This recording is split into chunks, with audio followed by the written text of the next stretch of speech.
Ma'am, हम्म। एक personal question पूछूंगा। मतलब अ, मेरे दिमाग में आ रहा था लेकिन मैं पूछना भूल गया तभी। अच्छा पूछ लो, मैं मेरी मर्जी है, मैं जवाब दूं ना दूं। तुम पूछो। हाँ मैम, आपका उम्र कितना है, मतलब एज? ऐसे एज बतानी नहीं चाहिए वैसे। क्या बोला मैम? मैंने 2017 में एमएससी की थी, तो उस हिसाब से, सॉरी एमएससी की थी, ये तो कुछ ज़्यादा ही हो गया। 2017 में मैंने बीएससी की थी और आपने 2021 में की है। तो अपनी उम्र और मेरी उम्र का डिफरेंस लगा लो। उसी उम्र में एमएससी बीएससी की थी जब सब करते हैं। 6 महीना आगे पीछे हो सकता है बस उम्र में। मेरा ईयर ऑफ पासिंग 2017 था बीएससी का। एमएससी का 2019 था।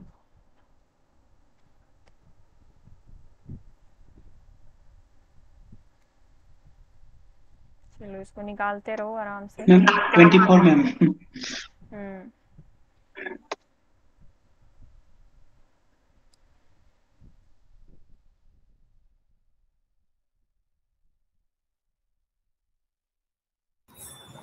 मैम ये एकदम डाइवर्स होगा। डाइवर्ज, देख लो क्या होगा क्या नहीं होगा। कॉस के लिए पॉसिबिलिटीज देखो क्या क्या हो सकती हैं।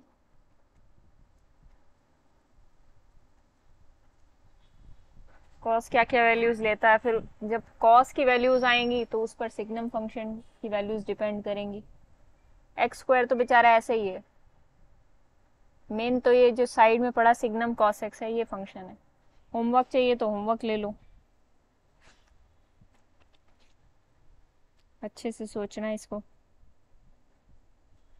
मैम ऊपर लीजिए ना, वो सिग्नम सिग्नम का क्या लिया था ऊपर आपने? ये ये इसको यूज करना। इसको यूज करना। सिग्नम ऑफ कॉस एक्स नहीं समझ में आया। मतलब mod of cos x upon cos x होगा क्या वो? नहीं नहीं, उसको मत नहीं नहीं देखो, उसको मत देखो, ये तो मैंने ने ये तो कंफ्यूज मैंने कर अपने दिया। कंफ्यूज कर दिया। एक्चुअली डेफिनेशन एक्चुअली यही है डेफिनेशन जो मैंने यही है। लिखवाई है। ठीक है, इसको ही यूज करना है।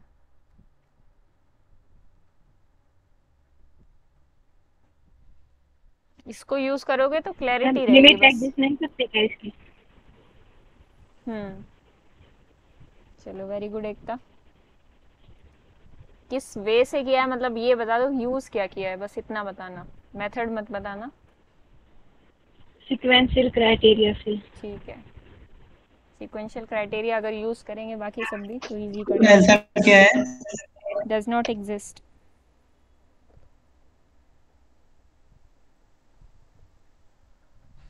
तो क्या होमवर्क चाहिए या अभी डिस्कस करें?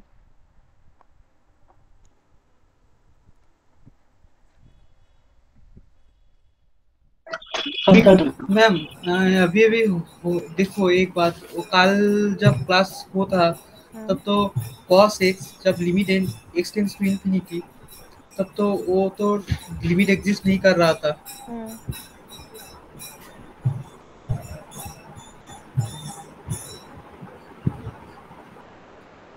तो आप ये कह रहे हो लिमिट अंदर ले जाएं?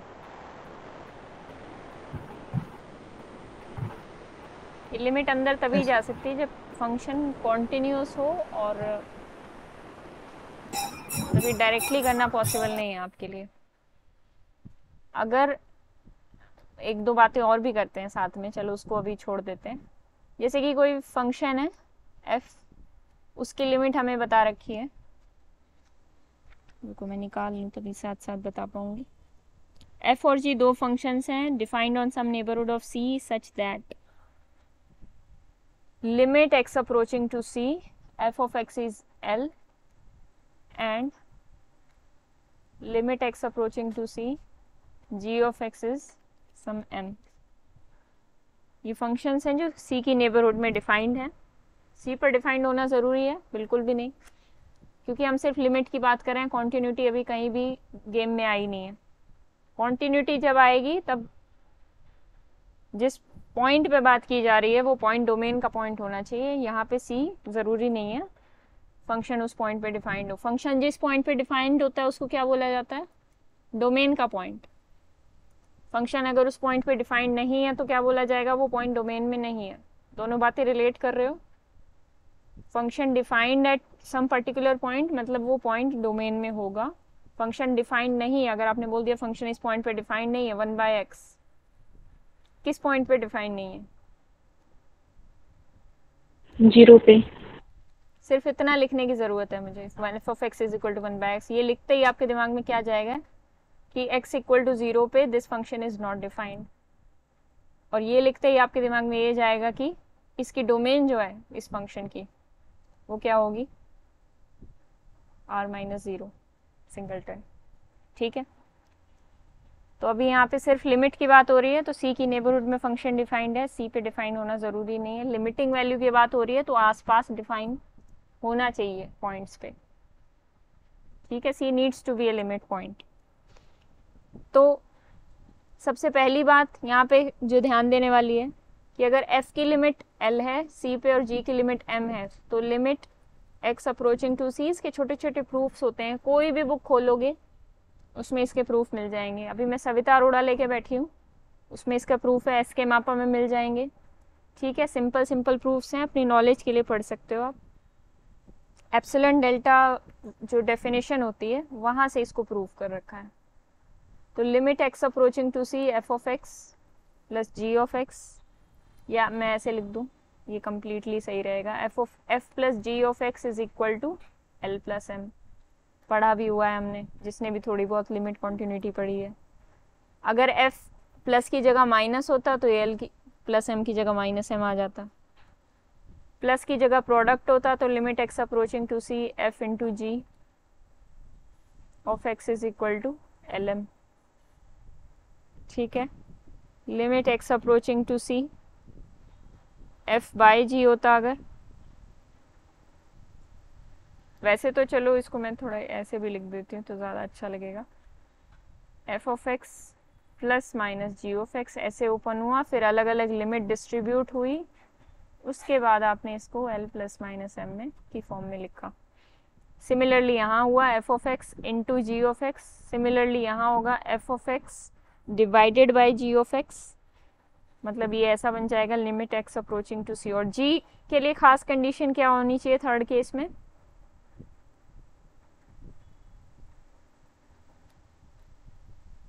ये जो g फंक्शन है ये नॉन जीरो होना चाहिए for all x belongs to, जो भी आप नेबरहुड ले रहे हो c का, जो भी c का नेबरहुड था c minus del c plus del, पहले तो g उस नेबरहुड में जीरो होना चाहिए और साथ के साथ m भी नॉन जीरो होना चाहिए, क्योंकि एक भी जीरो होते ही किसी भी पॉइंट पे this will not be defined. तो क्वोशंट के टाइम पे आपको ये बात ध्यान रखनी है। ठीक है, एक दो बातें और हैं यहाँ पे।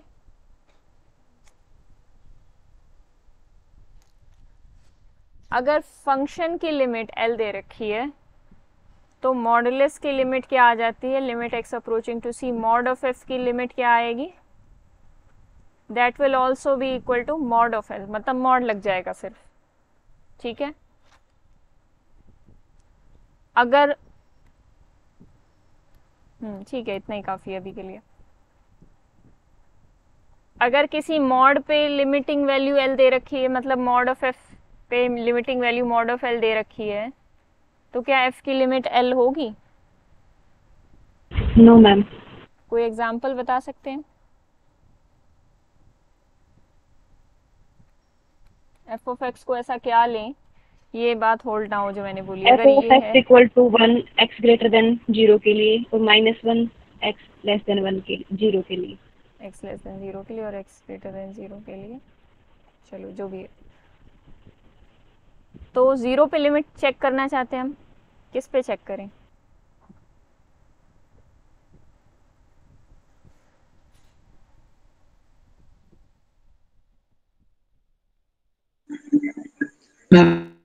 फंक्शन की लिमिट क्या है?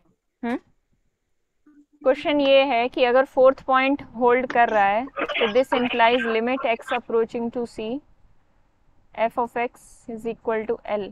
Is it true? Not necessarily true ma'am. No ma'am, ये ट्रू नहीं होता है। तो एग्जांपल बताओ, कंस्ट्रक्ट करो सही से।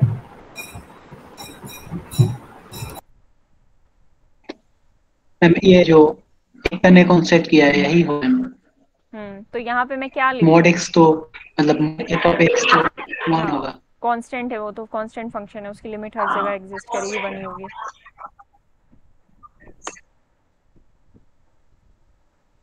तो अगर यहाँ पे एल की वैल्यू हम 1 लेके चलते, वैसे तो चलो ठीक है, हाँ ठीक है, लिमिट एक्स और अप्रोचिंग टू मैम 0 सी को पॉजिटिव, 0 ले लो। दोनों लिमिट निकाल लो हाँ ना, लेफ्ट हैंड लिमिट और राइट हैंड लिमिट फंक्शन की। अब दोनों लिमिट निकाल के हमने ये चेक किया कि दोनों लिमिट तो इक्वल ही नहीं है, तो इसका मतलब डज नॉट एग्जिस्ट है। उसकी एग्जिस्ट भी कर रही थी मॉड वाले फंक्शन की, 1 के इक्वल आ रही थी, बट जो एक्चुअल फंक्शन है उसकी तो एग्जिस्ट ही नहीं कर रही है। ठीक है, converse need not be true. ऐसे ही और फंक्शंस का भी देख सकते हो, प्रोडक्ट में तो प्रोडक्ट में भी कुछ ना कुछ काउंटर मिल जाएगा। एक फंक्शन को 0 फंक्शन ले लो और दूसरे फंक्शन को ऐसा फंक्शन ले लो जिसकी लिमिट ही नहीं एग्जिस्ट करती, तो f इंटू जी एक्स 0 फंक्शन हो जाएगा। f को ये ले लो, जी एक्स को 0 फंक्शन ले लो, ठीक है। तो 0 फंक्शन की लिमिट एग्जिस्ट करती है, बट f की लिमिट यहाँ पे एग्जिस्ट नहीं कर रही। लेकिन जब हम f इंटू जी करके देखेंगे, f into g of x, ये एक 0 फंक्शन आएगा, बिल्कुल आएगा, इसकी लिमिट एग्जिस्ट कर रही है। तो converse need not be true also in this case. ठीक है, इस तरीके से प्लस माइनस के भी केसेस बना सकते हो आप। एक को f ले लो, एक को माइनस f ले लो, दोनों को ऐड कर दो। f की लिमिट एग्जिस्ट नहीं करती होगी, ऐसा फंक्शन आपने माना होगा, इसी को लेते जाओ बार बार, इसी एग्जांपल से काम चलता जाएगा। इन दोनों को ऐड करोगे, एक 0 फंक्शन आएगा, उसकी लिमिट एग्जिस्ट करती है, बट जो एक्चुअल फंक्शन था उसकी तो लिमिट ही नहीं एग्जिस्ट करती थी। काउंटर कंस्ट्रक्ट करना तो बहुत आसान है यहाँ पे। ठीक है, वापस आए ऊपर, सिग्नम पे आते हैं। हाँ मैम। एकता बताएगी या किसी और का भी हो गया, कोई और बताना चाहेगा जो आपने एग्जाम्पल लिया? ये बात हम नहीं कर सकते, सिग्नम ऑफ दिस, ये बात तब हो सकती है जब कॉन्टिन्यूअस फंक्शन हो। ये लिमिट अंदर बाहर करने का खेल है जो। अच्छा, कंपोजिशन की लिमिट की भी बात होनी चाहिए थी, यहाँ पे इन्होंने दे नहीं रखा कुछ। ठीक है ठीक है, कंपोजिशन की लिमिट नहीं, कॉन्टिन्यूटी के केस में कंपोजिशन की बात करेंगे। ठीक है निर्माल्या, तो ये बात तो नहीं कर सकते हम।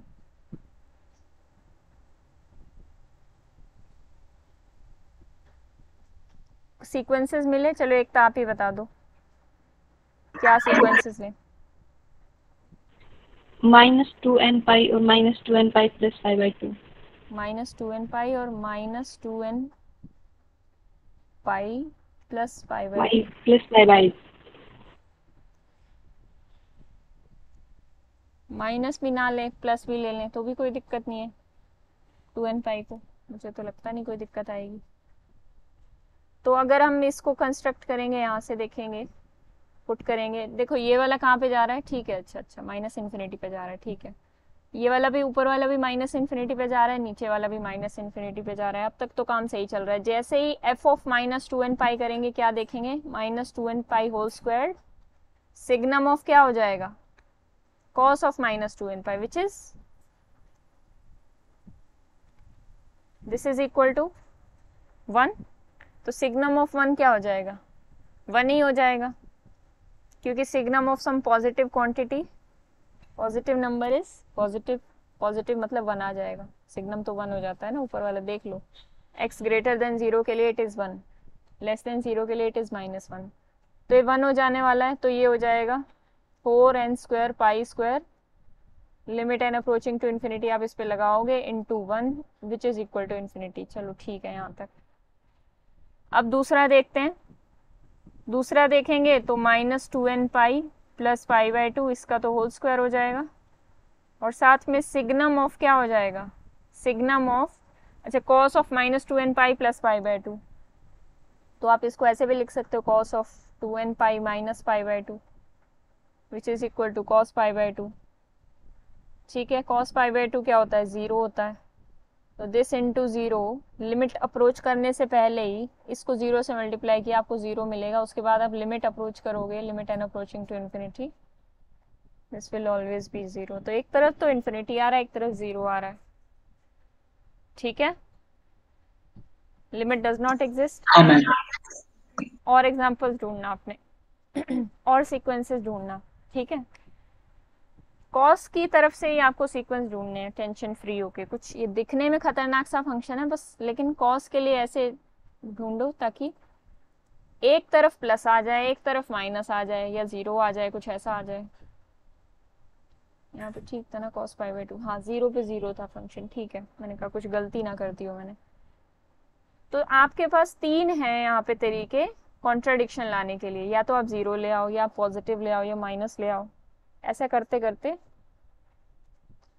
आपके पास अलग अलग तीन केसेस बन जाएंगे, उसके अंदर आप तीन तरीके से अलग अलग लिमिट भी दिखा पाओगे, ठीक है। तो आसानी था ये क्वेश्चन। अब आते हैं कॉन्टिन्यूटी पे। लिमिट्स इस तरीके से हैंडल करनी है। कॉन्टिन्यूटी पे आ जाते हैं। कॉन्टिन्यूटी की डेफिनेशन हमने क्या पढ़ी है? A function f is said to be continuous at a point c if, चलो एक फॉर्मल डेफिनेशन की बात करते हैं। f is continuous at c। देखो कॉन्टिन्यूटी चेक करने से पहले हमें तीन बातें ध्यान रखनी है। सबसे पहली बात, f मान लेते हैं हमारा कोई डोमेन से किसी को डोमेन तक डिफाइंड है, जहाँ पे d और c दोनों ही किसके सबसेट्स हैं? r के सबसेट्स होंगे, क्योंकि हम रियल में काम कर रहे हैं, रियल फंक्शंस पढ़ रहे हैं। तो सबसे पहले तो f is defined on c। c पर वो फंक्शन डिफाइन होना चाहिए। c पर वो फंक्शन कैसे डिफाइन होगा? जब c पॉइंट क्या होगा, उसकी डोमेन का एलिमेंट होगा। तो कॉन्टिन्यूटी किस पे चेक होगी? पहली कंडीशन क्या कह रही है? कॉन्टिन्यूटी उस पॉइंट पर चेक होगी जो पॉइंट डोमेन के अंदर लाई करेगा। दूसरी बात कह रही है कि limit x approaching to c f of x exists, ठीक है। मैं स्टेप बाय स्टेप करा दे रही हूँ, ये देखने में अच्छा लगेगा आपको। तीसरी बात कहना चाहती है कि limit x approaching to c f of x exist तो पहले ही कर गई थी, लेकिन अब ये f ऑफ c के इक्वल आ जाए। f ऑफ c कहाँ से आ गया? f ऑफ c कैसे आया? f of c is well defined by first argument. First में कह रखा है कि f is defined on c, तो f of c is good. अगर मैंने लिख दिया f ऑफ c, तो इसका मतलब कुछ ना कुछ वैल्यू है f ऑफ c की, ऐसा कहा गया है क्योंकि f is defined on c, ठीक है। तो मेन कंडीशन हम बोलते तो इसी को है कि ये वाली चेक कर लो, हो जाएगा काम। इस तरीके से बोला जाता है, limiting value is equal to functional value then f is continuous. Epsilon delta definition क्या कहती है?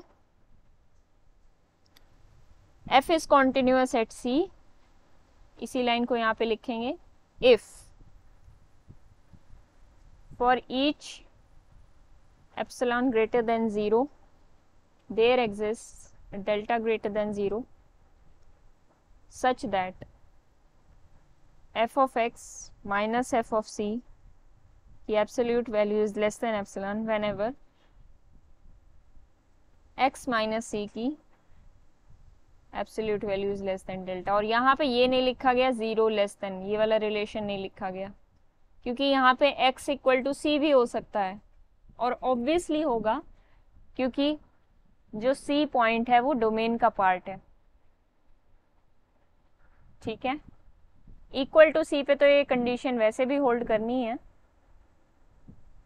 लेकिन यहाँ पे इक्वालिटी की बात भी हो सकती है। तो कॉन्टिन्यूटी और उसकी डेफिनेशन में बस एक यही डिफरेंस है कि यहाँ पे 0 ग्रेटर देन ये वाला रिलेशन नहीं लिखा जाएगा, क्योंकि यहाँ पे x इक्वल टू c भी पॉसिबल हो सकता है।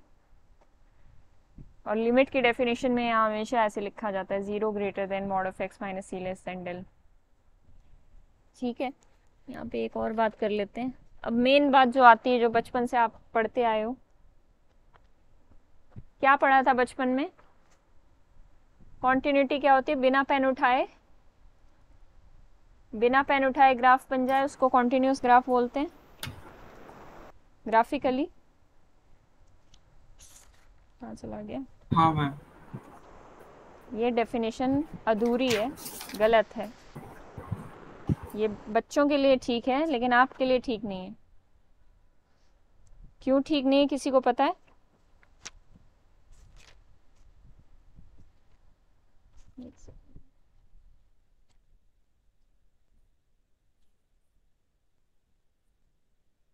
नहीं पता? अच्छा, ये बात किसी को पता थी बिना पेन उठाए ग्राफ बना दे तो ग्राफ कॉन्टिन्यूस हो जाता है? ये सबने सुनी हुई है? ये कोई हाँ ऐसा भी मैम, जिसने नहीं ये सुनी? Yes ma'am. पता है। अच्छा ठीक है, चलो आज इस Yes, बात ma'am. को आगे प्रूव मैम करते मोड हैं। एक्स के लिए ये सेटिस्फाई नहीं होती ना ये बात? नहीं, मॉड एक्स के लिए तो होती है वो। ये बात डोमेन पे डिपेंड करेगी। देखो मॉड एक्स का ग्राफ कैसे बनता है, मैं तो बिना पेन उठाए बना दूंगी। ये देखो मेरा पेन नहीं उठा। मॉड एक्स इज कॉन्टिन्यूस, या आप आगे पढ़ोगे। और मॉड एक्स का ग्राफ बिना पेन उठाए भी बना दिया तो वैसे भी कॉन्टिन्यूस है। But no difference.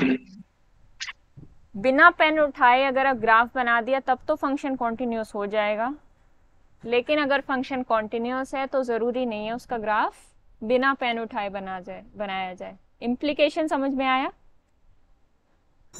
क्योंकि अगर मैम डोमेन चेंज कर दो तब। हाँ, डोमेन कैसी होगी कि हमें पेन उठाना पड़ जाएगा कॉन्टिन्यूस फंक्शन के लिए भी। देखो लिमिट की बात कब होती है, लिमिट की बात कब होगी? जब सी लिमिट पॉइंट होगा डोमेन का। अगर आइसोलेटेड डोमेन हुई तब आप क्या करोगे? अगर डोमेन ये बोल दी गई नेचुरल्स टू आर, इस फंक्शन पे आप क्या डेफिनेशन लगाओगे कॉन्टिन्यूटी की?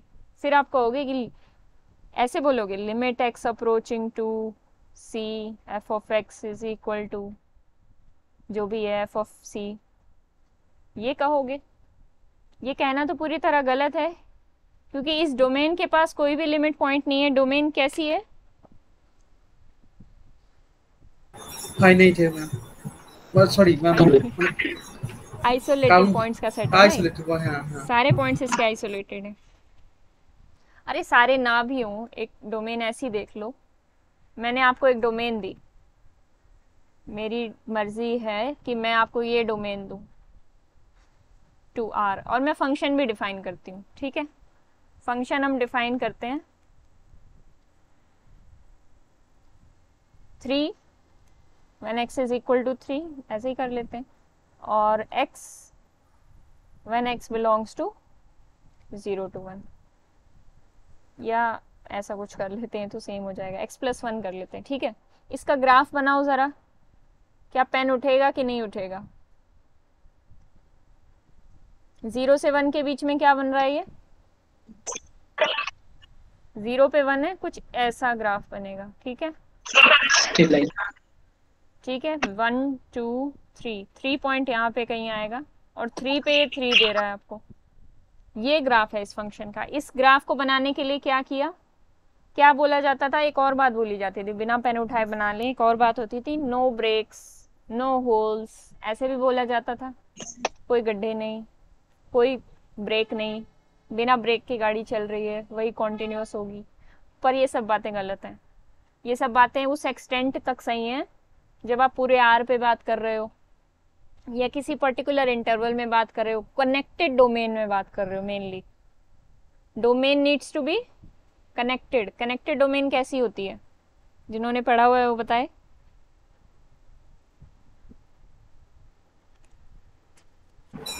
मतलब एक बात 2 पॉइंट होगा उसके अंदर जिसको हम कनेक्टेड करेंगे कि उसके अंदर में एक तो हम लाइन, मतलब एक तो टर्म लेंगे जिससे हम एक पॉइंट से दूसरे पॉइंट पहुंच पाएंगे और वे लाई करेगा।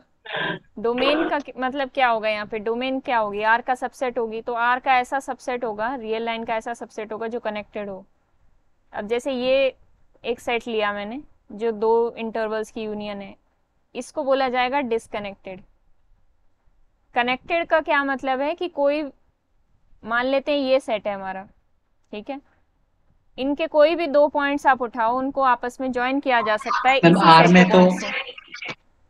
आर में कौन से सेट कनेक्टेड होते हैं, ये भी हमने पढ़ा था। मैम जो इंटरवल है वो वही कनेक्टेड है, मतलब set- आर में connected if and only if it is an interval. A set is connected in R if and only if it is an interval। और फिर मैंने ये भी बताया था उस वक्त कि सिंगलटन सेट भी एक इंटरवल होता है, इसीलिए सिंगलटन सेट कनेक्टेड होता है। ठीक है, यहाँ पे जब आप 0 से 1 के बीच में देख रहे हो तो 0 से 1 तो अपने आप में तो कनेक्टेड है, लेकिन कंप्लीटली 0 1 यूनियन 3 की बात जब आप करते हो तो 0 1 से 3 पर जाने के लिए, जंप करने के लिए आपको यहाँ पे जंप ही करना पड़ेगा। जब बीच के पॉइंट्स को आप कनेक्ट करोगे तो बीच के तो ऐसे बहुत सारे पॉइंट्स आ जाएंगे जो इस सेट के अंदर ही नहीं है। सेट के अंदर कौन से पॉइंट्स है? 0 1 क्लोज्ड इंटरवल और 3। तो इनके बीच में क्या है? बीच में एक दरिया है, बीच में एक नदी है, जिसकी वजह से कनेक्ट नहीं हो पा रहे। ठीक है न्यानेश, कनेक्शन कैसे पैदा होगा? अगर कोई भी दो पॉइंट्स लिए जाएं सेट के और उनको उन्हीं सेट के पॉइंट से कनेक्ट किया जाए, उन्हीं सेट के पॉइंट से कनेक्ट किया जा सके। ठीक है, आर के अंदर इतनी डेफिनेशन काफ़ी है अपनी समझने के लिए। तो कनेक्टेड डोमेन में ये सब बातें की जा सकती है, पर जो मैंने आपको डोमेन दी वो कनेक्टेड नहीं थी, जैसे कि आप देख पा रहे हो, लेकिन ये फंक्शन कॉन्टिन्यूअस होगा।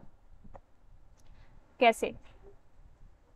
जहां पे लिमिटिंग वैल्यू है वहां पे लिमिटिंग वैल्यू की बात भी करनी है। जैसे 0 1 क्लोज्ड इंटरवल, यहाँ पे जो आपको फंक्शन दिख रहा है वो x+1 है। ठीक है, ये फंक्शन अपने आप में क्या है? सिर्फ इस फंक्शन को देखे तो ये क्या होगा? अपने आप में कॉन्टिन्यूअस फंक्शन है।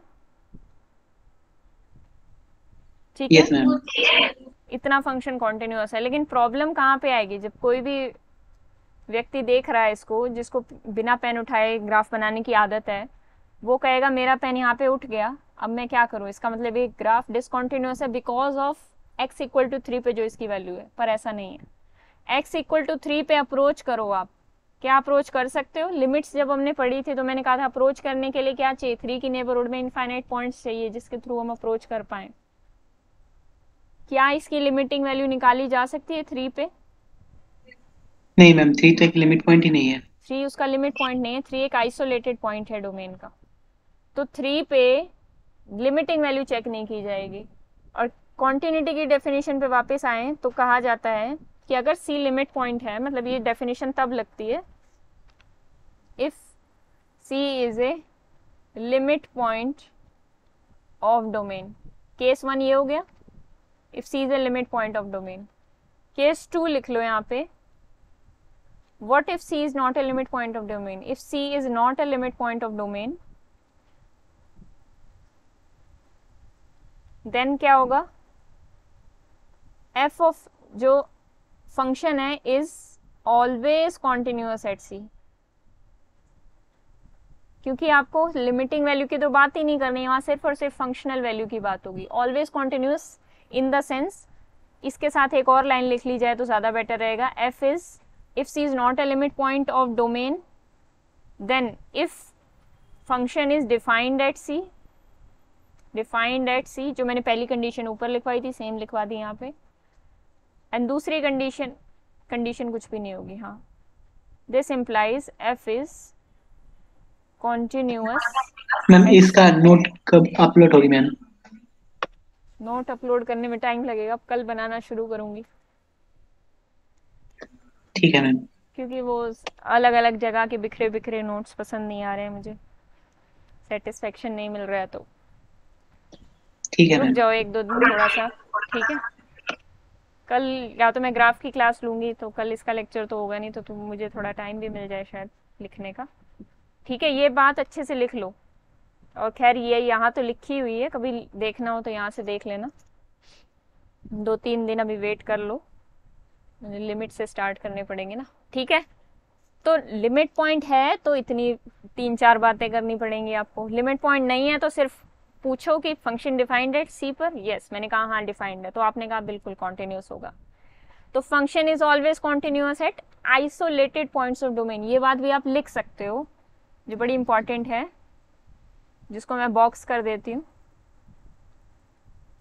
Function is always continuous at isolated points of domain.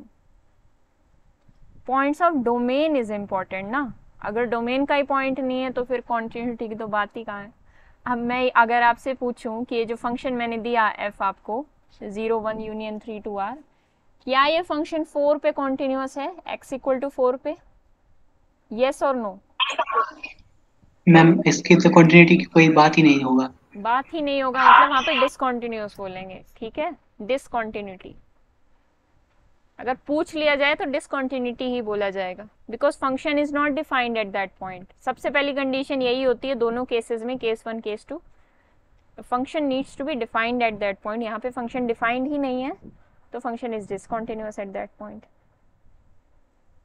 ठीक है। ऊपर जो डेफिनेशन हमने लिखी थी वो सिर्फ वैलिड होगी अगर सी लिमिट पॉइंट होगा। सी लिमिट पॉइंट होगा तभी वैलिड होगा, ठीक है। क्या सीक्वेंसेस कॉन्टिन्यूअस होते हैं? सीक्वेंसेस आर फंक्शंस, ये हम सब जानते हैं। Are sequences continuous functions? Yes ma'am. Why?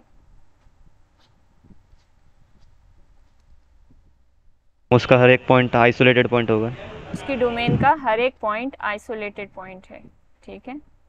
Continuous function क्या है? कॉन्टिन्यूअस फंक्शन, मैंने एक पॉइंट पे कॉन्टिन्यूटी तो आपको समझा दी, मैंने कॉन्टिन्यूअस फंक्शन नहीं समझाया आपको। कॉन्टिन्यूअस फंक्शन क्या है? A function which is continuous at, बोलो, every point of the domain. Every point, every point of the domain. क्या सीक्वेंसेस कॉन्टिन्यूअस होते हैं? यस, बिल्कुल होते हैं। अरे आवाज बंद करो, मैंने पीछे से कैसी आवाज यार, चलो सॉरी मैम। सॉरी की कोई बात नहीं है, आप माइक बंद करना भूल गए, ठीक है। तो ये क्लैरिटी मिली कॉन्टिन्यूटी में। डिसकंटिन्यूटीज भी हाँ मैम, आगे ये आप पढ़ लेते हैं। जब सेमेस्टर में पढ़ाया गया था तभी मुझे ये वाला कंफ्यूजन था। ये मतलब एक मैथ आया था इसके रिगार्डिंग, लेकिन मैंने सोचा था कि 3 पे क्यों कंटिन्यूअस क्या जा रहा है। अच्छा, कहा जा रहा था, मतलब हाँ, कहीं ना कहीं तो हाँ, आया ही होगा ये कंसेप्ट, ये बात तो सच है, कहीं ना कहीं तो आया ही होगा, ठीक है। ये कंफ्यूजन था, अब क्लियर हो गया। ठीक है, एंड पॉइंट, ठीक है। अच्छा देखो, अगर फंक्शन के को ऐसे डिफाइन किया जाए किसी इंटरवल पे, तो इसकी कॉन्टिन्यूटी के बारे में क्या कहा जाएगा?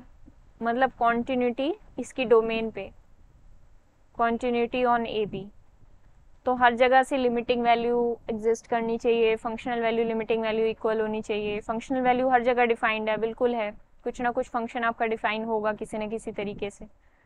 लिमिटिंग वैल्यू की बात किस तरफ से होगी? राइट लिमिट की बात होगी।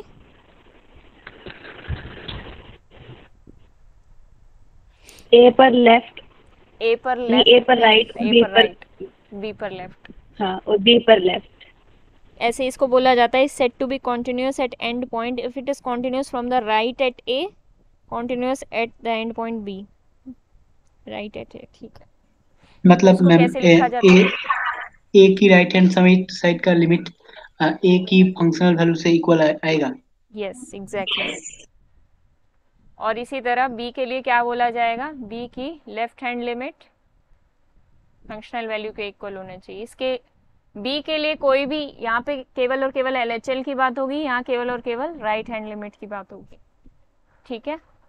और बाकी सभी पॉइंट्स से दोनों तरफ की बात होगी, क्योंकि फंक्शन की किसी पॉइंट पे कोई सी पॉइंट है, c belongs to open interval a b, then c को इधर से भी अप्रोच कर सकते हो, इधर से भी अप्रोच कर सकते हो, दोनों तरफ से घेर सकते हो, ठीक है।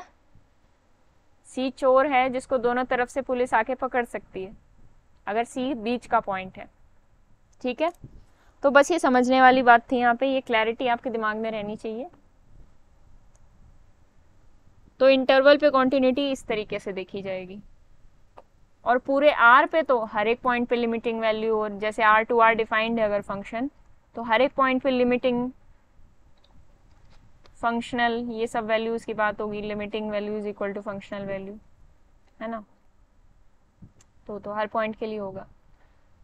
चलो एक बात करते हैं आगे, डिसकॉन्टिन्यूटीज के बारे में बात करते हैं, फिर मैं कुछ एग्जांपल्स आपको कराऊंगी, फिर आप लोग मुझे बताओगे कि उन एग्जांपल्स में किस टाइप की डिसकॉन्टिन्यूटीज हैं, क्योंकि एग्जाम में कई बार डायरेक्ट क्वेश्चन भी आ जाते हैं, बहुत हाई फाई लेवल के नहीं आते क्वेश्चन, अब थोड़ा सा लेवल बढ़ा दिया उन्होंने, पुराने सालों में तो और सिंपल आते थे।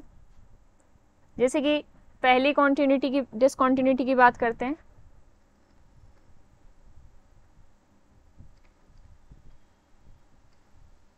कौन सी बात करें, removable discontinuity. Function is set to be, देखो x equal to c function लिया जा रहा है, sorry x equal to c point लिया जा रहा है, f कोई फंक्शन लिया जा रहा है, ठीक है। f is set to have a removable discontinuity at c। Removable discontinuity कब होगी, if the limit exist but is not equal to the functional value, ठीक है। अगर क्या हो जाए, limit x approaching to c, ये एग्जिस्ट तो करे but not equal to f of c, but f of c is not equal to limiting value। तो इस केस में क्या किया जा सकता है, इसको रिमूवेबल क्यों बोला गया, ऐसी चीज जिसको रिमूव किया जा सके, इस डिसकॉन्टिन्यूटी को रिमूव किया जा सकता है। जैसे अगर कोई फंक्शन है हमारे पास, एग्जाम्पल के तौर पे अगर हम फंक्शन डिफाइन कर लें, क्या कर लें, x ले लेते हैं, x नॉट इक्वल टू 0 के लिए, 1 ले लेते हैं x इक्वल टू 0 के लिए। 0 पे लिमिट और 0 पे फंक्शनल वैल्यू क्या है, जल्दी से बताओ फटाफट। लिमिट तो मैम 0 आएगा, और लेकिन फंक्शनल वैल्यू 1 आएगा। वैल्यू 1 आएगा, ठीक है। तो इस फंक्शन को कहाँ पे प्रॉब्लम है, सिर्फ और सिर्फ 0 पे, और 0 में भी फंक्शनल वैल्यू को अगर चेंज कर दिया जाए, क्योंकि देखो लिमिटिंग वैल्यू को चेंज करना पॉसिबल नहीं है। लिमिटिंग वैल्यू को चेंज करने के लिए आपको इतने सारे पॉइंट्स चेंज करने पड़ेंगे, फिर आपका फंक्शन पूरा गड़बड़ा जाएगा। अगर एक पॉइंट को चेंज कर दिया जाए, यहाँ 1 की बजाय अगर 0 होता तो खैर ये function f of x equal to x ही बन जाता, वो बात अलग है, मैंने एग्जाम्पल ये ऐसा लिया है। लेकिन अगर सिर्फ इतनी बात होती कि 1 की जगह यहाँ 0 होता तो काम बन जाता, क्योंकि लिमिटिंग वैल्यू क्या है f ऑफ x की, limit x tends to 0 f of x is 0।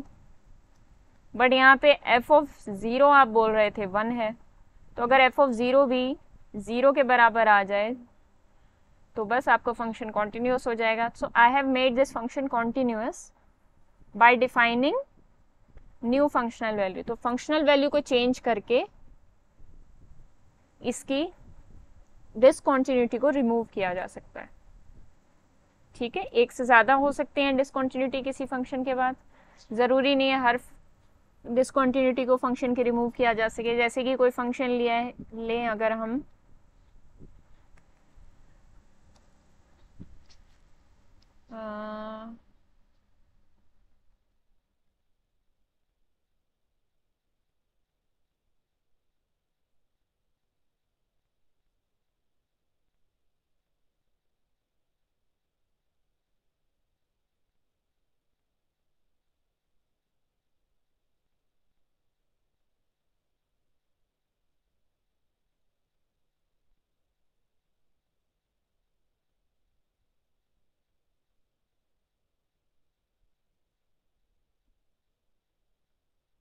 हाँ, देखना एक बार इस फंक्शन के पास आपको क्या क्या दिख रहा है, क्या क्या प्रॉब्लम कहाँ कहाँ लग रही है आपको, क्या रिमूवेबल डिसकॉन्टिन्यूटी है या कुछ एक्स्ट्रा भी है इसके अंदर।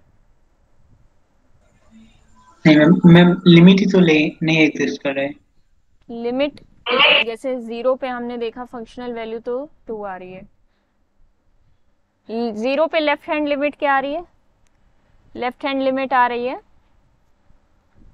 एक तरफ से आ रही है -∞ 1/0, ठीक है, -∞ आएगी।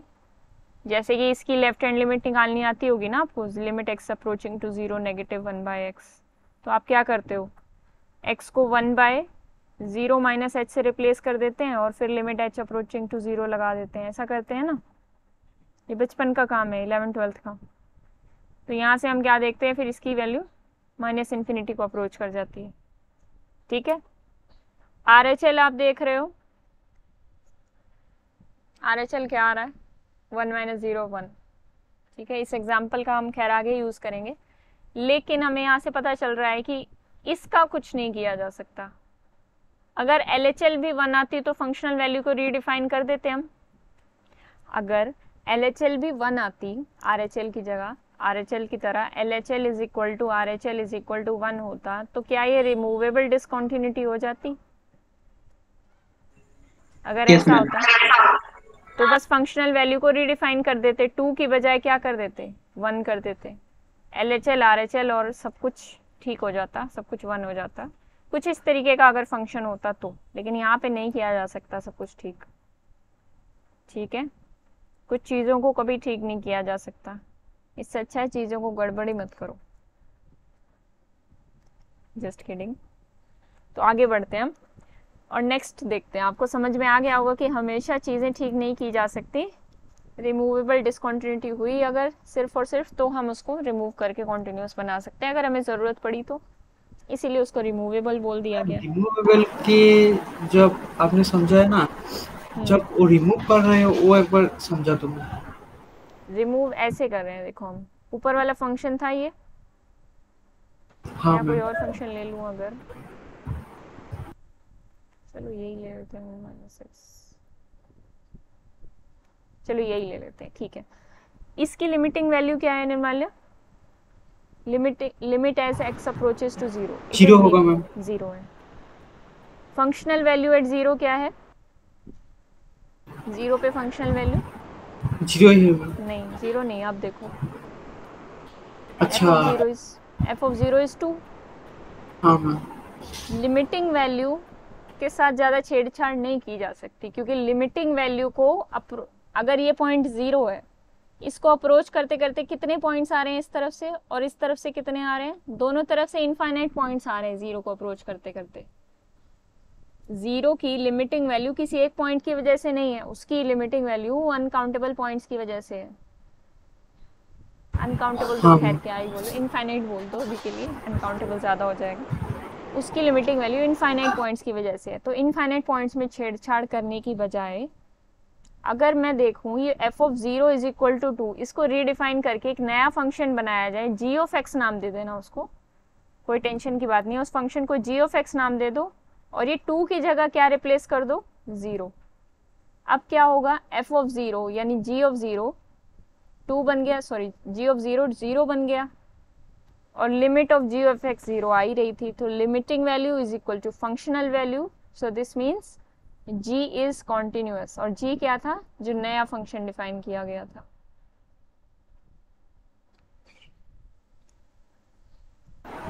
हाँ मैम। ठीक है, सेम काम मैं नीचे करने की कोशिश कर रही थी, पर इस पे मैं वापस आऊंगी। अगर ज़्यादा भारी लग रहा है ये एग्जाम्पल तो इस पे हम वापस आ जाएंगे जब हम सारे पार्ट्स पढ़ लेंगे कॉन्टिन्यूटी के, तब आपको अच्छे से क्लियर हो जाएगा। तो अब हम ये देखते हैं,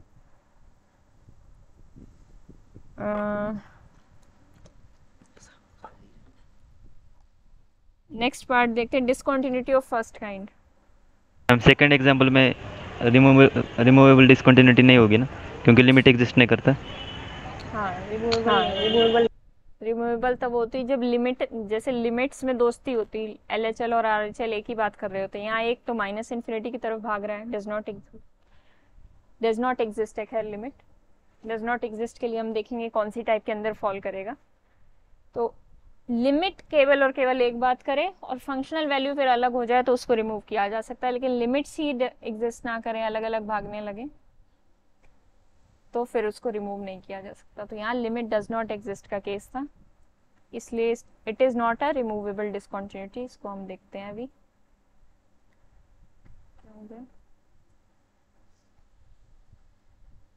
डिसकंटिन्यूटी ऑफ फर्स्ट काइंड क्या कहती है? ये कहती है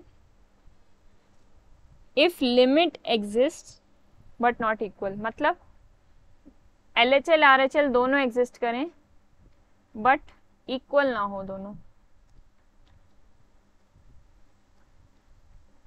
LHL कैसी दिखेगी? LHL फिर से इसमें प्रॉब्लम आने लगी। Limit x approaching to c negative, fx exist, मतलब LHL ये होगी, this will not be equal to RHL which is limit x approaching to c positive. दोनों एग्जिस्ट करें अलग अलग बट इक्वल ना हो। अलग अलग एग्जिस्ट करने का क्या मतलब है? मैम यहाँ पे फंक्शनल वैल्यू की कोई बात नहीं हो रही। नहीं, फंक्शनल वैल्यू से कोई मतलब नहीं है यहाँ।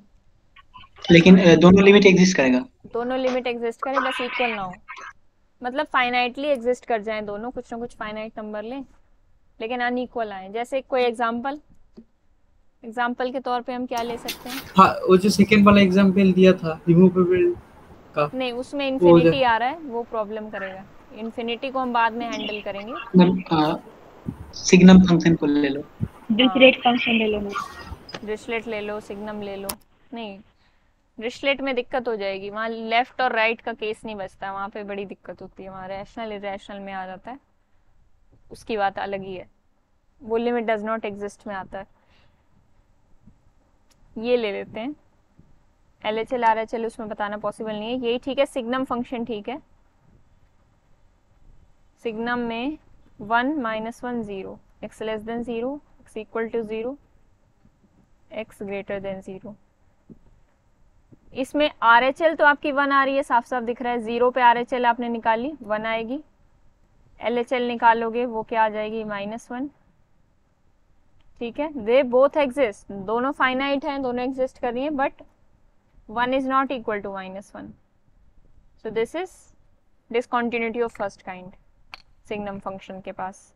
सिग्नम फंक्शन कहाँ पे डिसकंटिन्यूअस है, समझ में आया? सिग्नम फंक्शन की डिसकंटिन्यूटी किस पॉइंट पे है, जरा देख के बताओ। इसके फंक्शन की जो डेफिनेशन है 0 पर। सिर्फ 0 पे है। और इधर देखो अच्छा भला ग्राफ चल रहा है, एकदम स्मूथ चलेगा राइट हैंड साइड पे, और इधर लेफ्ट हैंड साइड पे वो अपना अलग ही है, कांस्टेंट फंक्शन चल रहा है राइट हैंड साइड पे, लेफ्ट हैंड साइड पे चल रहा है। प्रॉब्लम आई तो कहाँ पे आई? ये अलग चला गया, इसकी लेफ्ट राइट हैंड लिमिट अलग चली गई, लेफ्ट हैंड अलग चली गई, फंक्शनल भी अलग ही चली गई। ठीक है, तो यहाँ फंक्शनल को अगर आप रीडिफाइन करोगे, अब सोचो अगर आप रिमूव करना चाहो इस डिसकंटिन्यूटी को, फंक्शनल को आप रीडिफाइन करोगे तो आप फिर सोच में पड़ जाओगे कि मैं फंक्शनल वैल्यू को 1 रखूं या -1 रखूं, वो प्रॉब्लम आ जाती है। ठीक है,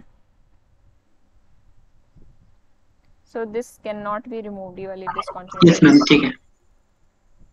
आगे आती है discontinuity of,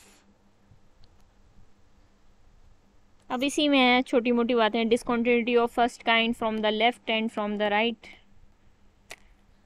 from the left कब प्रॉब्लम आती है?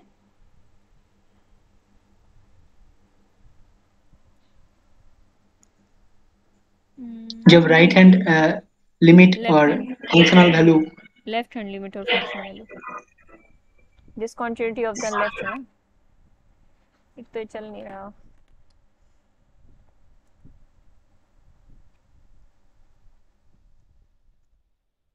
अब कुछ कड़े एक्शन लेने ही पड़ेंगे।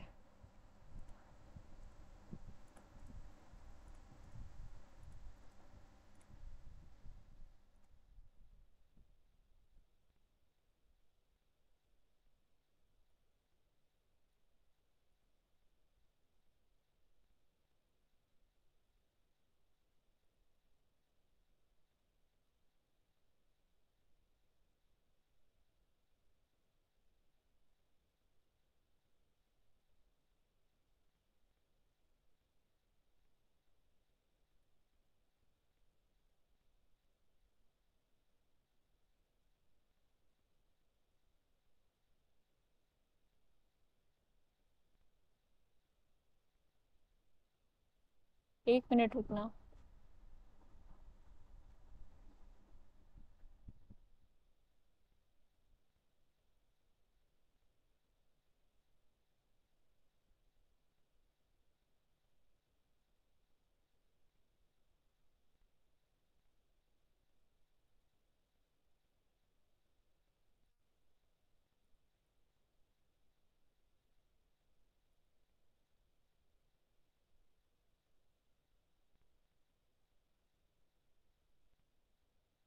मैम वो बात एक बार बता दो, मतलब अ, अगर कॉन्टिन्यूअस है तो बिना पेन उठाकर हम उसका इमेज आंक नहीं सकते, लेकिन अगर बिना पेन उठाकर उसका इमेज आंक आंक सकते हैं तो मतलब वो कंटिन्यूअस ना भी हो सकते हैं।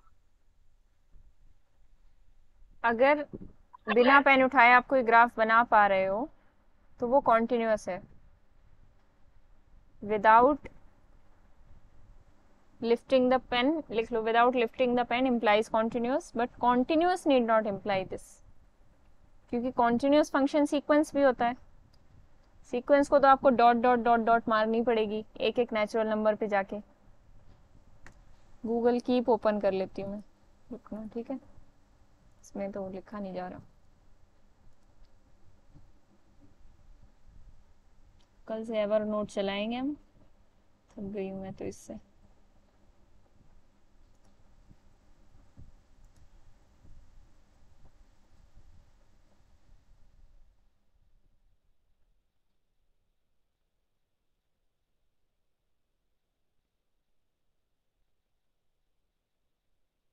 समझ में आया मेनक? लिख के बताती हूँ। Yes ma'am. हाँ हाँ मैम। ठीक है।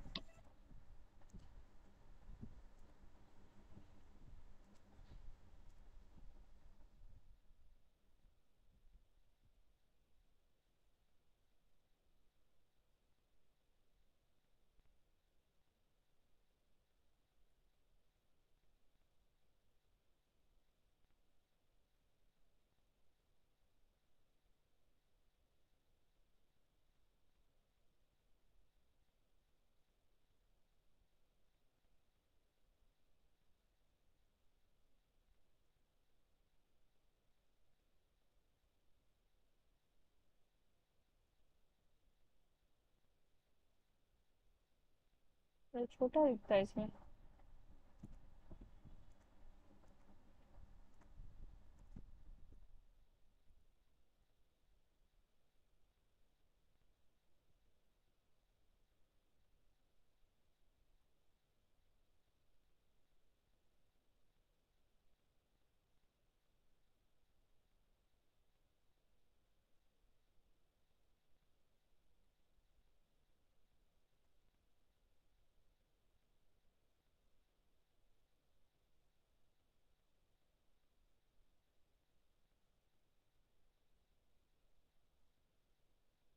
हम्म।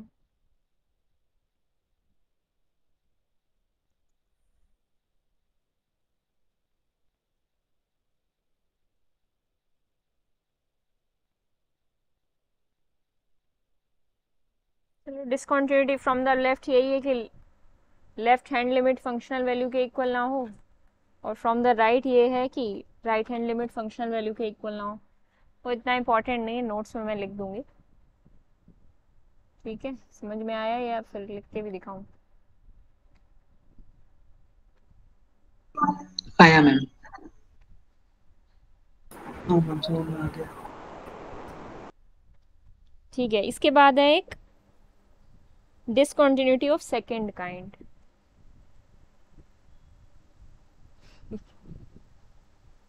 कर्सर इतना गोल गोल दिख रहा है। डिसकंटिन्यूटी ऑफ सेकंड काइंड, इसके अंदर क्या होता है ना, तो इसमें लेफ्ट हैंड लिमिट एग्जिस्ट करे ना राइट हैंड लिमिट एग्जिस्ट करे।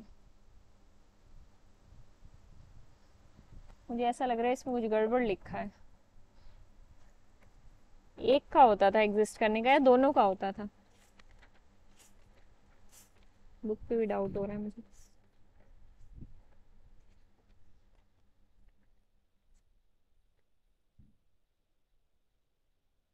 डिसकंटिन्यूटी ऑफ सेकंड का at least one of the limit fails to exist. हाँ, एटलीस्ट वन होता है, या तो ये वाली limit,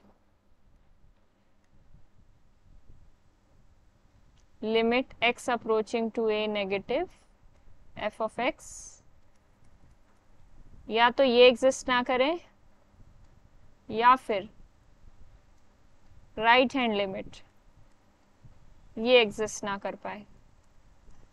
this or this does not exist. ठीक है, डज नॉट एग्जिस्ट मतलब कुछ इन्फिनिटी आ जाए, कुछ ऐसा आ जाए। ठीक है, इसका एग्जाम्पल जैसे क्या हो सकता है, 1/x f of x is equal to 1/x। इसकी लेफ्ट हैंड लिमिट और राइट हैंड लिमिट निकालना।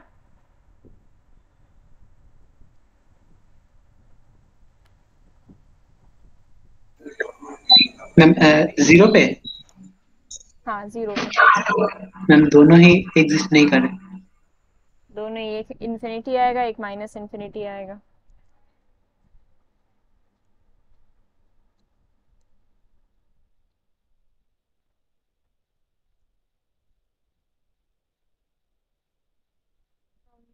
सिस्टम के साथ ही हो रही है। चलो मैं एग्जांपल देती हूँ, वो करो, तब तक मैं अपना देखती हूँ। इसमें आपको ये बताना है कि कौन से टाइप की डिसकंटिन्यूटीज होंगी, जो भी मैं एग्जांपल बताऊंगी। और अगर किसी में रिमूव हो रही है तो रिमूव करके आप क्या बनाएंगे, वो सब भी आपको बताना है।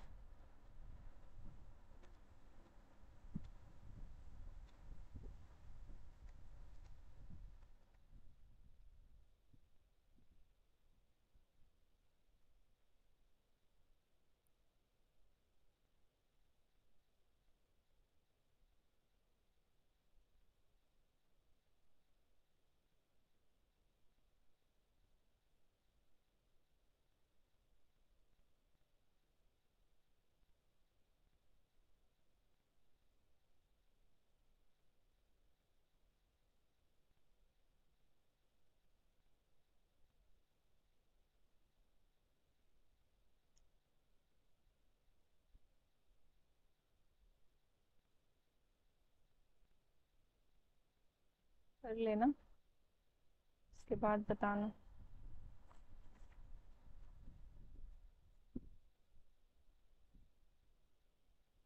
जिस फंक्शन की जो भी डिसकंटिन्यूटीज दिखें वो सब बतानी है।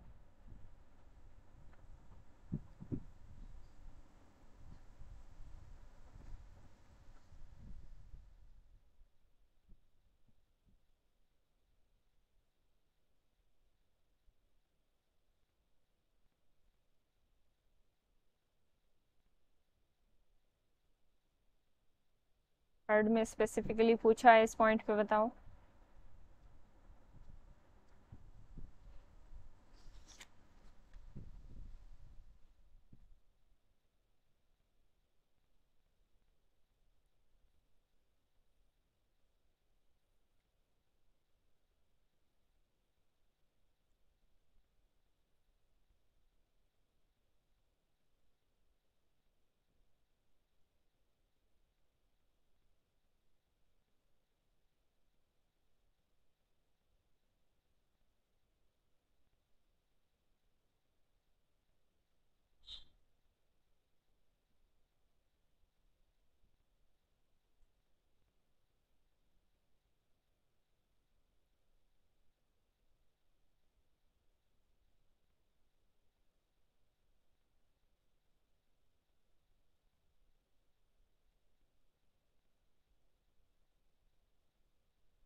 प्रेजेंटेशन एक चला मिनट है। एक मिनट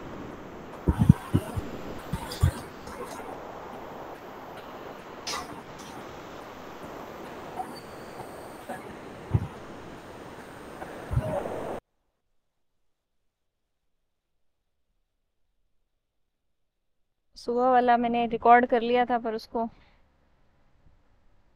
अपलोड करने की ज़रूरत तो नहीं है।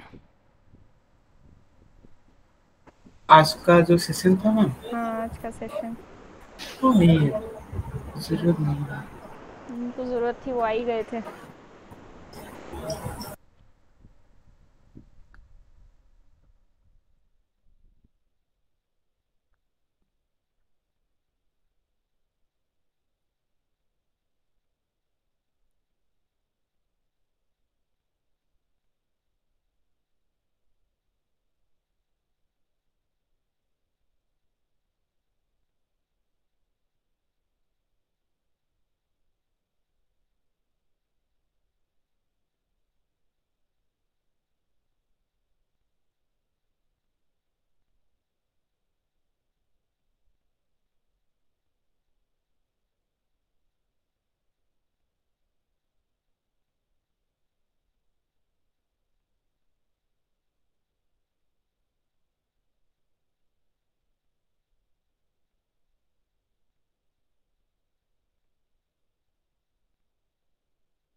मैम, हम्म ये जो 2, 4, 5 ये कहाँ पर चेक करना है मैम?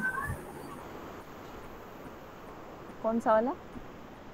2, 4, 5 ये कॉन्टिन्यूअस कहाँ पर चेक चेक करना है? 0 पूरा पर? चेक करो, आर पे चेक करो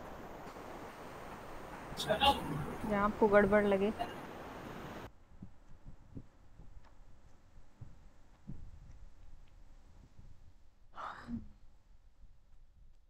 सोने का समय हो गया। मैम 4 को छोड़ के हो गया मैम। 4 में की पावर 1/x से डिवाइड करो ऊपर नीचे।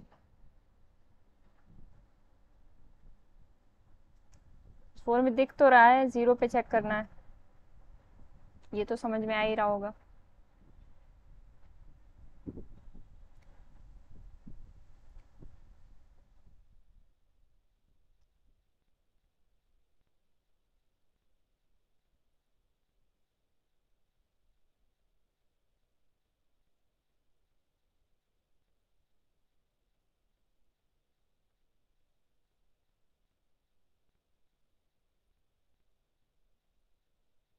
बाकी सबका हुआ?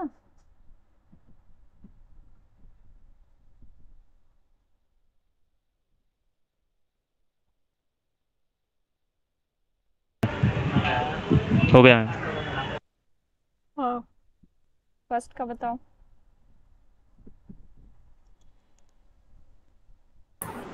अल्फा इक्वल्स टू 2 पर कंटिन्यूस होगा। हाँ, ठीक है। रिमूवेबल वाला केस है मैम। हम्म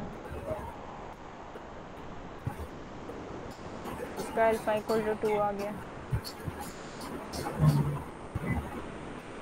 रिमूवेबल वाला केस है तो कॉन्टिन्यूस बना दिया आपने, very good. Second question, first type of discontinuous में यस मैम। 0 जीरो पे प्रॉब्लम क्रिएट करेगा, मतलब लेफ्ट हैंड लिमिट और right hand limit.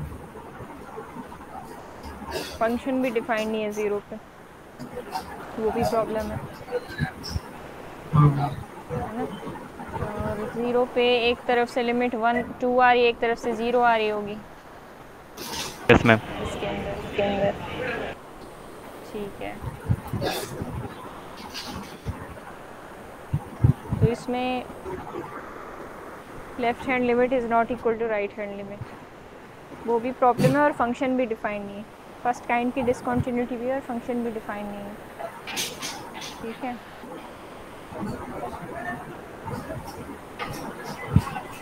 Ma'am second type में क्या बोला था?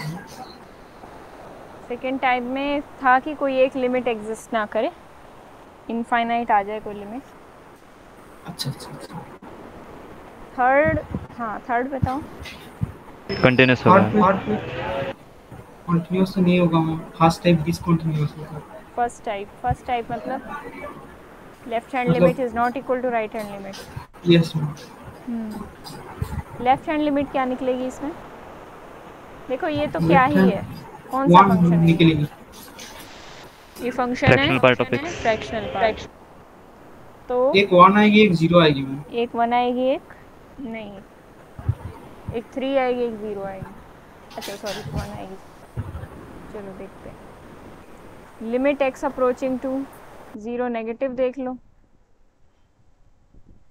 फ्रैक्शनल पार्ट में, sorry 3 negative. 3 negative.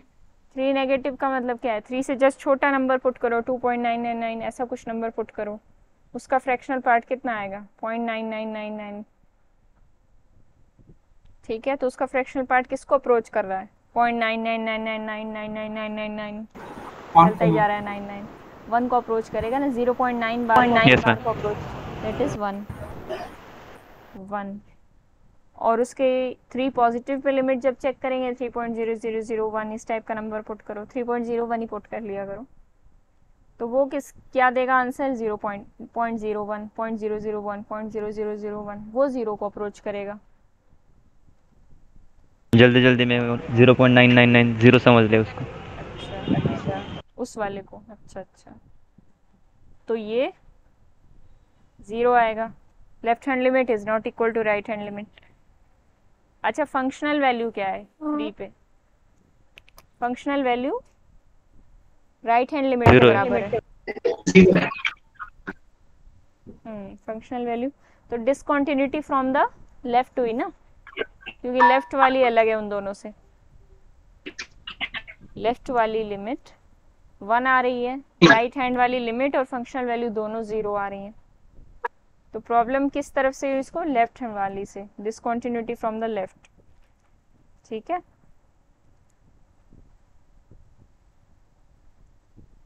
Fifth question. आवाज नहीं आ रही आपकी, मेरी आ रही है क्या? Yes ma'am. फिफ्थ क्वेश्चन बताएं। मैम 1 पे डिफाइन नहीं होगा फंक्शन।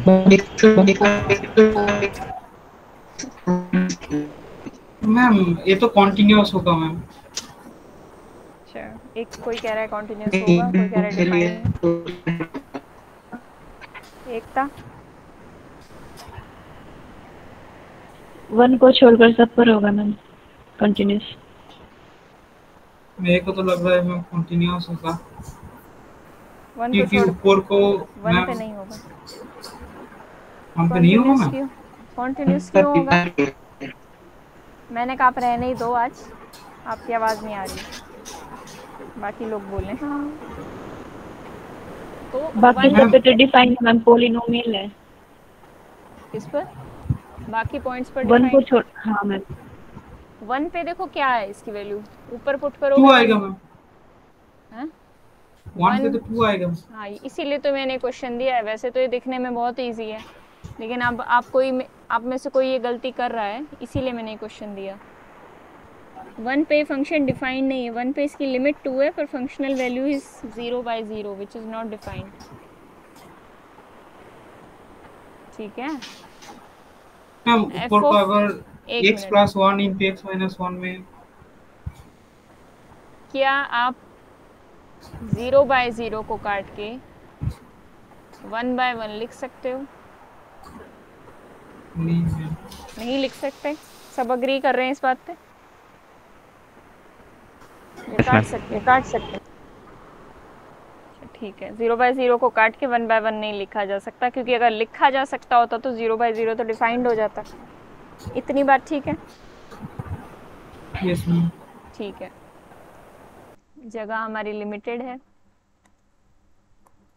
तो हम इसको रब कर देते हैं।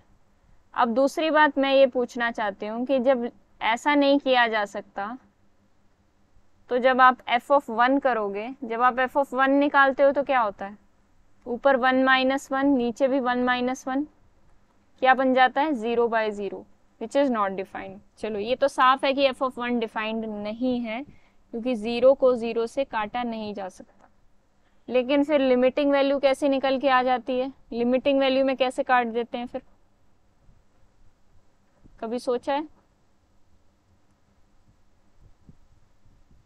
एग्जैक्ट 1 नहीं होता मैम। हाँ एग्जैक्टली, यही बात तो है समझने वाली। जब लिमिटिंग वैल्यू की बात होती है, लिमिट x अप्रोचिंग टू 1, तो इसके फैक्टर कर लेते हैं हम, x-1 x+1 divided by x-1। तो ये जो x-1 से x-1 काट रहे होते हो आप, x 1 को अप्रोच कर रहा होता है, x कभी भी इक्वल टू 1 नहीं होता लिमिटिंग वैल्यू निकालते टाइम। इसीलिए वो डेफिनेशन में 0 greater than mod of x minus जो भी था यहाँ पे c लेस देन डेल किया गया था। वहाँ साफ साफ बोला गया था कि x is not equal to c, यहाँ साफ साफ बोला जा रहा है कि x is not equal to 1। ठीक है, x equal to c, x equal to 1 का ध्यान रखने के लिए फंक्शनल वैल्यू है। लिमिटिंग वैल्यू को इक्वालिटी से कोई मतलब नहीं है, वहाँ पे इक्वालिटी कभी नहीं आएगी। इसका मतलब ये कभी भी एग्जैक्टली इक्वल टू 1 नहीं होगा, मतलब x-1 कभी भी एग्जैक्टली इक्वल टू 0 नहीं होगा, कुछ ना कुछ नॉन जीरो रहेगा। तो नॉन जीरो को ऊपर नीचे काट सकते हो आप, जीरो को ऊपर नीचे नहीं काटा जा सकता। तब जाके ये x+1 आता है और फिर हम 1 को अप्रोच करते हुए यहाँ पे 1+1 1 पॉइंट समथिंग पुट करते हैं, फिर हमें पता चलता है कि लिमिटिंग वैल्यू इक्वल टू 2 है x+1 की, जब हम 1 पे लिमिट चेक करते हैं। हो रही है बात हजम? हाँ मैम। तब निर्मला, आंसर क्या आएगा? हाँ मैम। आंसर आएगा लिमिटिंग वैल्यू तो अच्छी वाली एग्जिस्ट कर रही है, पर फंक्शनल वैल्यू डिफाइंड नहीं है ना इस पे। तो कौन से काइंड की हुई? अपनी काइंड्स में तो आई ही नहीं है हाँ डिसकंटिन्यूटी। मैम। डिसकंटिन्यूटी लिमिट की वजह से तो आ नहीं रही, फंक्शन ही डिफाइंड नहीं है यहाँ पे, इसलिए फंक्शन x इक्वल टू 1 पे डिसकंटिन्यूअस है। सिर्फ एक रीजन की वजह से कि फंक्शन डिफाइंड नहीं है x इक्वल टू 1 पे। ठीक है,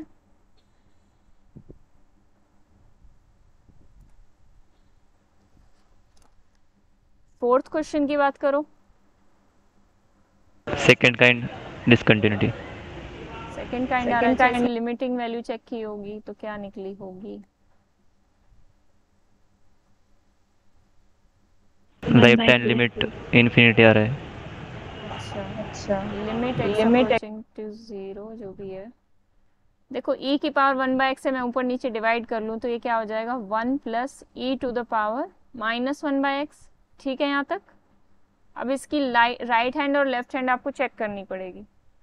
एक बार लेफ्ट हैंड में चेक करके दिखा देती हूँ। लेफ्ट हैंड चेक करेंगे तो क्या होगा? 1/, यहीं से अंदाजा आप ले सकते हो, 1 plus e raise to power, देखो 0 इज नेगेटिव, मतलब 0 की जगह आप माइनस h पुट करोगे तो e की पावर में क्या आ जाएगा? -1/-h। तो ये e raise to power infinity हो जाएगा, e raise to power infinity को अप्रोच करेगा तो नीचे इन्फिनिटी आ जाने वाला है, तो 1/∞ 0 आएगा। Yes ma'am. और अगर उस केस में देखा होता, राइट हैंड लिमिट निकाली होती तो 0 पॉजिटिव होता, तो यहाँ पे पॉजिटिव आ जाता, तो यहाँ क्या आता? 0 पॉजिटिव, तो यहाँ 0 आ जाता है इसकी जगह। इन्फिनिटी की जगह 1/1 + 0 होता, तो 1/1 + 0 यानी 1/1, तो आंसर 1 आता। तो एक तरफ से 0 आ रहा है, एक तरफ से 1 आ रहा है। जीरो कैसे होता है? e⁻∞ को अप्रोच करता ना ये। चलो मैं नेक्स्ट पेज पे दिखाती हूँ आपको।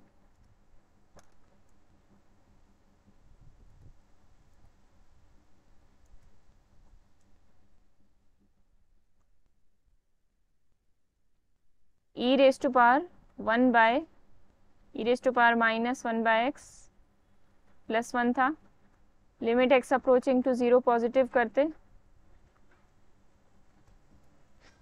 तो यहाँ क्या हो जाता, इसको ऐसे भी लिख सकते हो आप, अगर आपको ऐसे कन्वीनियंट लगता है ऐसे करके लिख लो। e⁻⁻1/h + 1, इसकी इन्फिनिटी 0 पे लिमिट देखते तो क्या आता, 1/0 + 1 आता ना, e⁻−1/∞ 0 क्या लिख रहे हो, 1/0 सॉरी 1/0 e⁻∞ 0 को अप्रोच करेगा ना।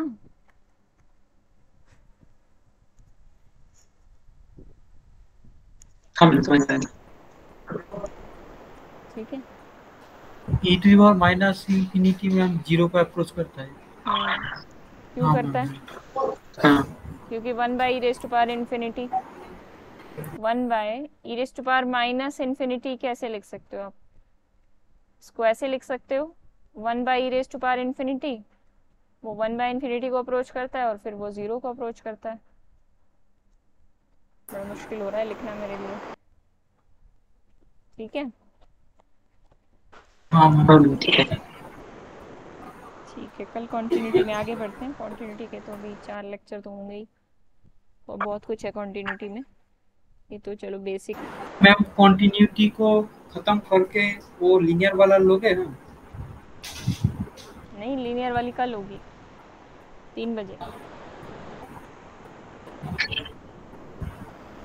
अच्छा मैम 3 बजे और तो वो मैम मैट्रिक्स कल का शाम क्या होगा? 3 बजे नहीं, सॉरी 2 बजे, 2 बजे होगी क्लास अब से। हाँ, शाम में क्या होगा? कोई एक बोले जिसका समझ में आ रही है। शाम में क्या लोगे मैम? शाम का क्लास में क्या होगा? शाम का क्लास में रियल ही चलेगा, रियल में कोई डिस्टरबेंस नहीं होगा। ठीक है, जो एक्स्ट्रा चीज़ें कुछ ठीक है रह मैम। गई हैं वो सब 3 बजे या 2 बजे की क्लास में होगी, 2 बजे की क्लास में, सॉरी। कल मैम वो ग्राफ वाला क्लास करो तो कि एक दिन अगर टाइम मिल जाएगा तो मैम एक बार जो ओल्ड वाला आइगन वैल्यूज का प्रॉब्लम है वो एक बार देख कर आ सकता था। एक दिन का टाइम मतलब मैं समझी नहीं। मतलब कल मैम मैट्रिक्स का भी जो एग्जाम लिए थे आप, उसका भी 6 क्वेश्चंस मतलब बाकी थे। हाँ, अभी तो क्वेश्चन भी बाकी हैं उसके। तो मैम अगर कल मतलब ग्राफ या वो वाला क्वेश्चंस करा दो तो एक बार लीनियर अलजेब्रा का जो ठीक है, ठीक है, कोई बात नहीं। लीनियर की क्लास परसों हो जाएगी, पहले टेस्ट ही कंप्लीट कराते हैं, मुझे तो याद ही नहीं था टेस्ट अभी रहता है।